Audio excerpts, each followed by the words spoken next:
We now turn to the fundamentalist-modernist controversy.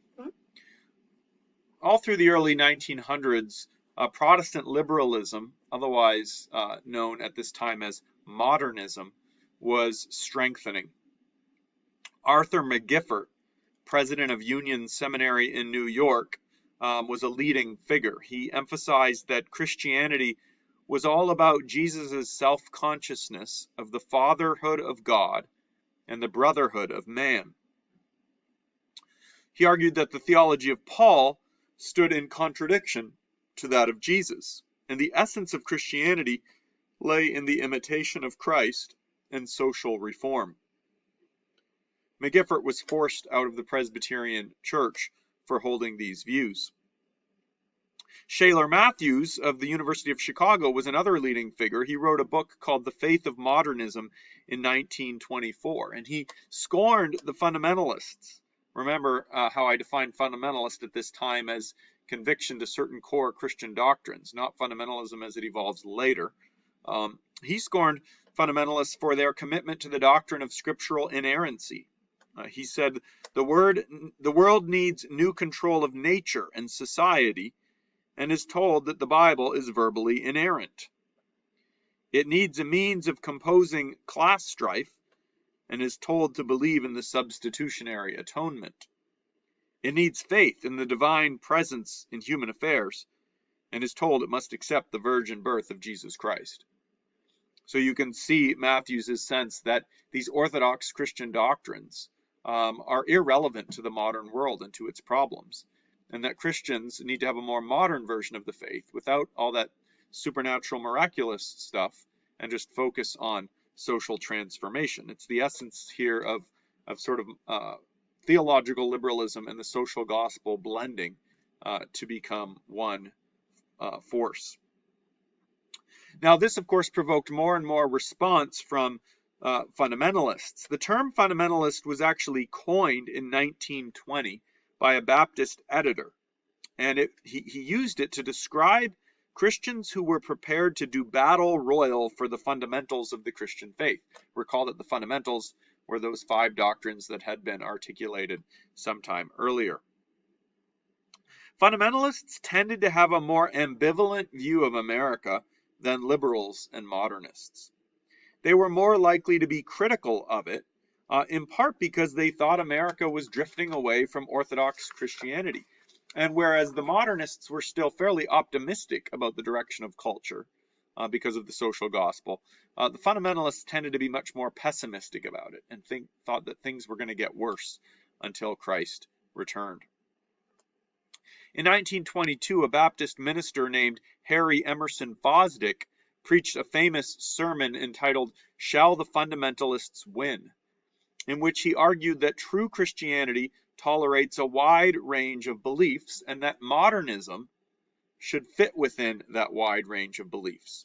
And this sermon sparked tremendous controversy. Is modernism, or this sort of extreme Protestant liberalism, is this a legitimate form of Christianity?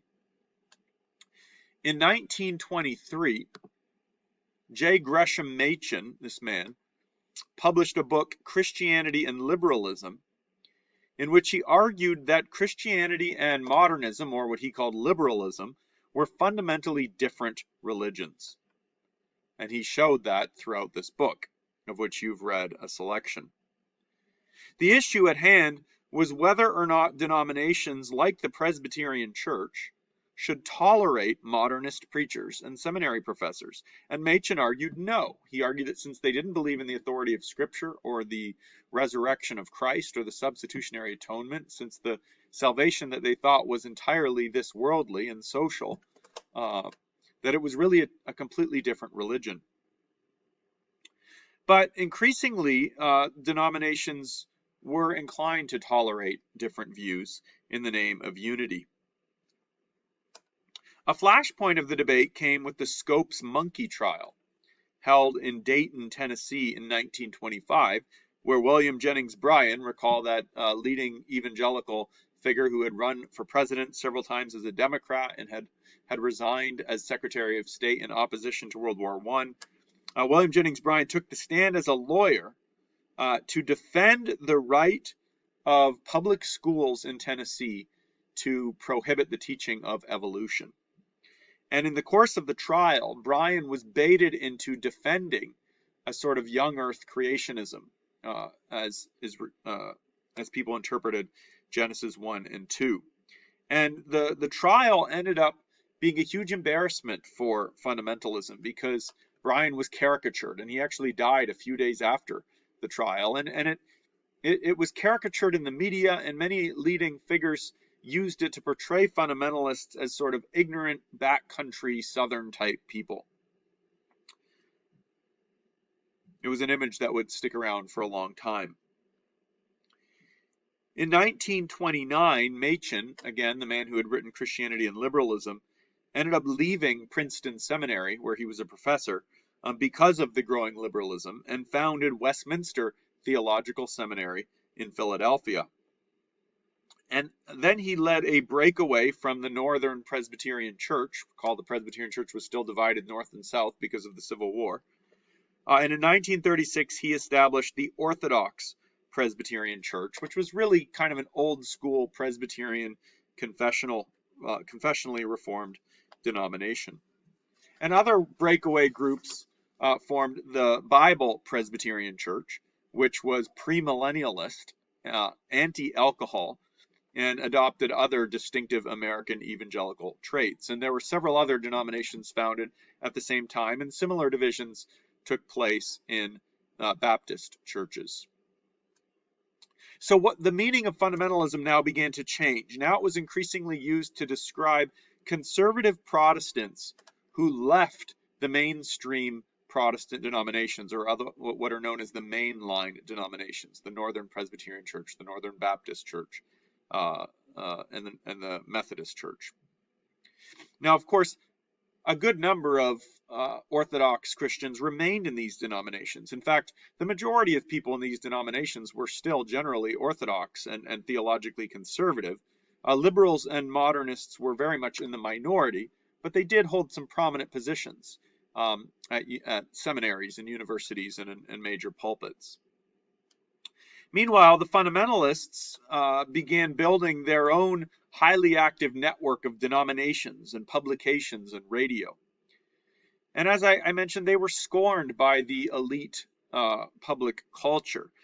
Most of the elites, the media, and so forth, saw the future of Christianity as being represented by the mainline Protestant churches, the mainstream churches. It's worth noting, however, that these splits did not happen in the South. They happened in the North. And the reason they didn't happen in the South is because the Southern denominations tended to be more conservative.